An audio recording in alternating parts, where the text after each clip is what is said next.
Hey, welcome to the Dreway. I'm glad you're here. Look, I'm Drayton Nay. I'm your host. We're going to talk about politics and we're going to talk about things that are affecting politics. And especially right now, this winter storm is something we got to talk about. So just know on this show, you're going to get the truth, the whole truth, nothing but the truth. So help me. So let's get started. Let's go.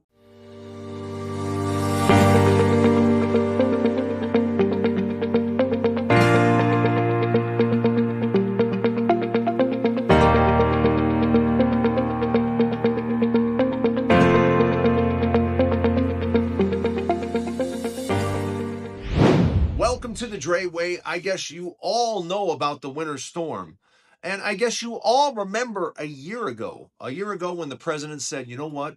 I, I'm going to cut energy prices in half. Remember this date because 1 year from now, energy prices will be half what they are right now. And yeah, that's not happening. That's not happening at all.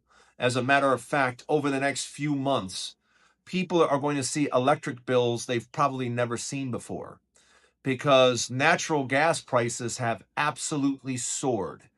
And for many people across the country, especially in the Midwest, you are going to see some electric bills that you've never seen before. If your electric bill is $300, you could see a $900 electric bill or more. Yeah, I mean, this cold snap isn't going anywhere. And with the increase in natural gas demand, which by the way, natural gas is what creates the electricity for most of the country.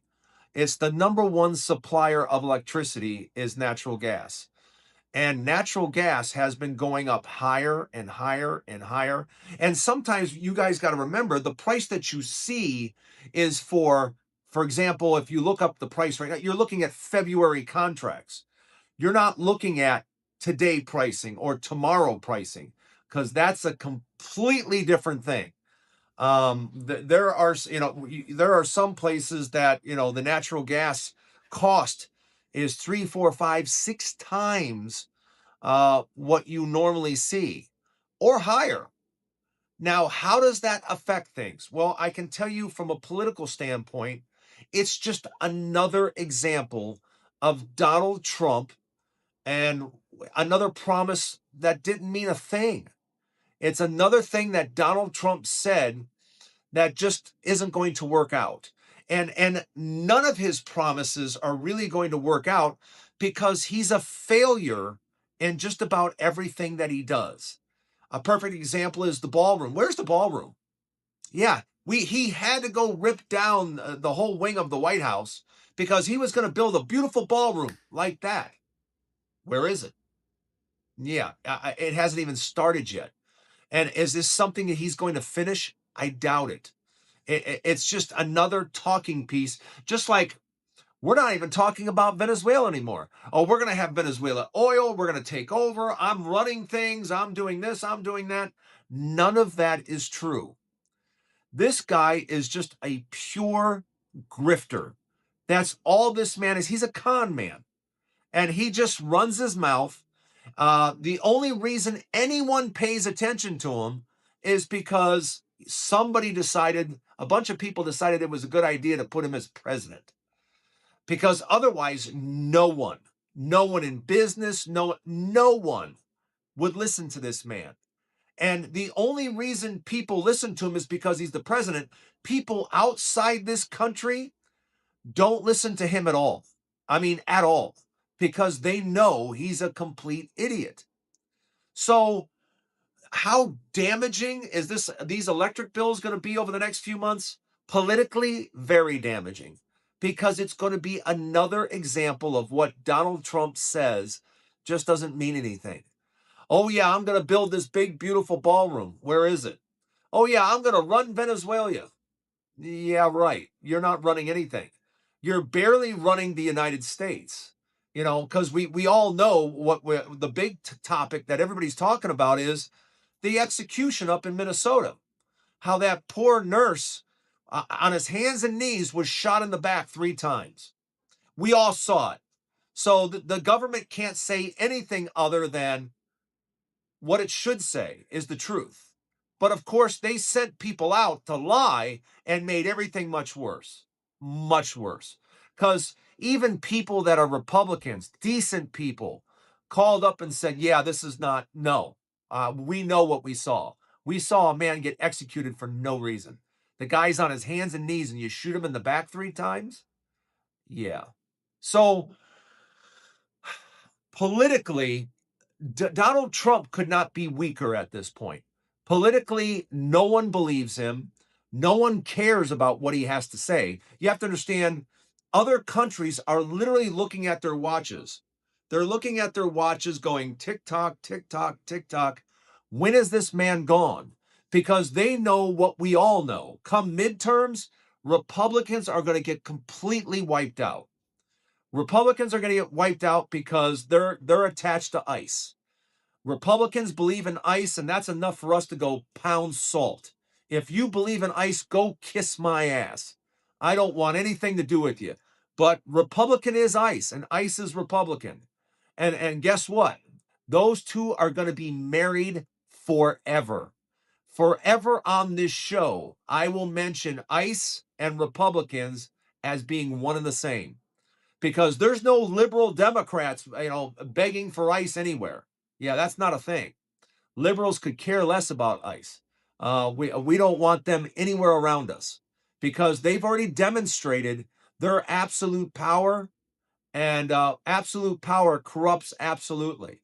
And when you have a man, a very innocent, kind man that was a VA nurse, that everyone says was the kindest, most gentle man, and here we see a video of him trying to help a woman that got shoved violently, and then he's sprayed in the face with hot pepper spray, tackled to the ground, and then shot in the back 3 times, and then shot even more. Once that guy shot him a few times, everybody pulled their gun, and they all felt like shooting him. Because like I said on yesterday's show, when the doctor on the scene got to him, he said a couple of the ICE agents were counting the bullet holes and kind of laughing about it. Wow, look how many holes he's got in him. Yeah. So how damaging is this whole thing going to be? The storm, the thing in Minnesota, all of it's going to tie together. But I can promise you one thing: when it starts hitting people's pocketbooks, and I'm sick and tired. Stop sending me stuff going, oh, look at gas prices. They're 20 cents lower than they were last year. Who cares? 20 cents, 30 cents. You're talking about $5 or $6 savings on a fill up. You're going to brag about $5 or $6 on a fill up when you're going to pay 2, 3, 400% more on electricity? Yeah, make it make sense. Don't go anywhere, everybody. Let me know what you think in the comments. How damaging are these electric prices going to be to the president? Let me know what you think in the comments. Don't go anywhere. Part 2 coming up. Every once in a while, I have to talk about real estate because I get a lot of messages about real estate and why I don't think real estate is the investment of the future. I don't think it's the investment of the future because interest rates aren't going anywhere. If anything, over the near term, over the next year or two, interest rates will go higher, not lower. There's nothing that is. We are so in debt, and our debt keeps climbing and climbing and climbing. And in case you haven't seen, gold and silver are skyrocketing because if I'm a foreign country, I don't want US paper. I don't want your treasury notes. Take your treasury note and F off. I don't want your treasury note. You know what I want? I want gold. I want gold in my reserves. Poland is wanting that. Iceland is wanting that. All these countries are wanting gold, and they don't want to buy U.S. treasuries anymore. And in order to buy U.S. treasuries, I want you to understand what they're going to have to do. They're going to have to offer a higher rate, and they can demand that because we are showing no interest in improving our financial situation whatsoever. None.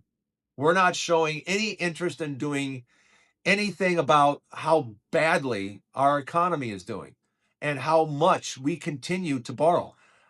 we're looking at nearly $3 trillion every year. I want you to stop and think. Trump could possibly, over the next 4 years, possibly could add somewhere between 10 and 12 trillion to the deficit.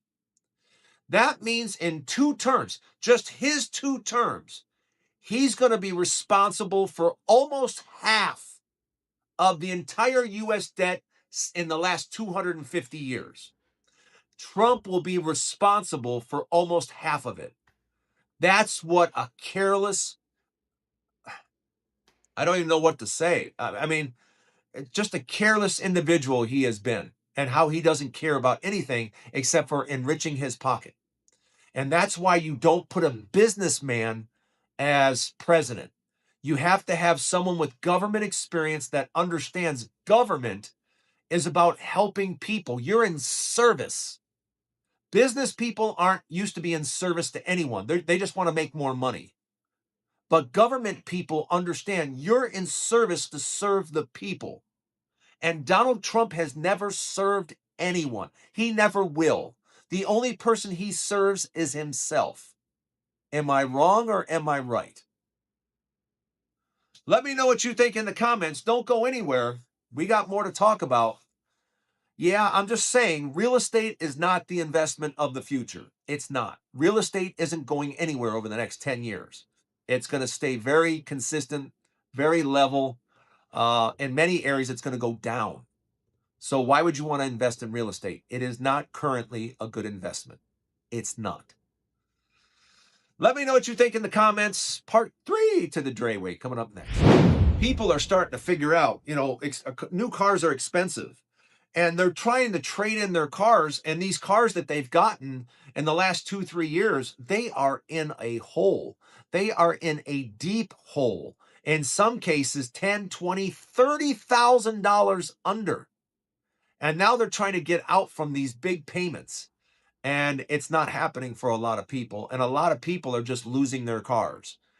Nobody's talking about it right now, but repos are skyrocketing. And they're skyrocketing because people can't afford $8,000, $1,000, $1,200 car payments. $1,200 car payments. Yeah, they just can't afford it anymore. You have the car payment, you have the upkeep, you have the insurance. It's just way, way, way too expensive for a lot of people.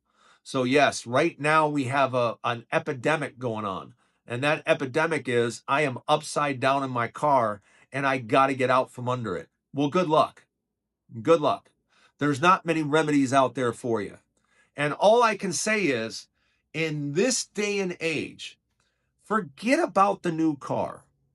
Forget about the new car and all the bells and whistles and everything else, and look for something reliable that's 5 to 7 years old. Get it checked out. Make sure a mechanic checks it out. But look at buying things for cash. There is nothing nicer than having a car that's paid off. And all you got to do is set aside $100 or $150 every month. And that is for new tires, tune up, just upkeep on the car. And that's what I do with my Volkswagen, for example. I have a Volkswagen and I have a Land Rover and a BMW. The Land Rover and BMW, I don't even drive. So they're just sitting. I drive the Volkswagen all the time. But it's been paid for since day one. It's been paid for. I bought it used. I bought it with 80,000 miles on it. I bought it because it got hit in the side door, the passenger door. The passenger door was all smashed in. So I bought the car, got a new door, and have been driving the car ever since, and it does nothing but run. But one thing I do is I change that oil religiously when I'm supposed to with pure, pure synthetic oil. I change it every 7,000 miles, and I take care of the car. When the car needs something, I get it done. I reach into the safe. I have an envelope in the safe, and it says VW on it. It's for my Volkswagen. Every single month, $150 goes in that envelope, no matter what. $150, $150, $150. And before you know it, I've got plenty of money. If the car needs new tires, the car needs needs an alternator, whatever it needs, boom, it's right there available. So I suggest you do the same thing. You don't need a $60,000, $70,000 car. What you need is a paid off car. Just my opinion. Let me know what you think. Let me know in the comments. I'm sure you will. That's the Dreway for today. Don't forget, there's a new Dreway 6 days a week. The only day that I am off is on Sunday. So please hit the subscribe button. Come back. Next week, I'm going to be walking around in Vegas a lot, and we'll be talking about that more later on in the week. So have a great day, everybody, and we'll see you next time right here on the Dreway. Have a good day, everybody.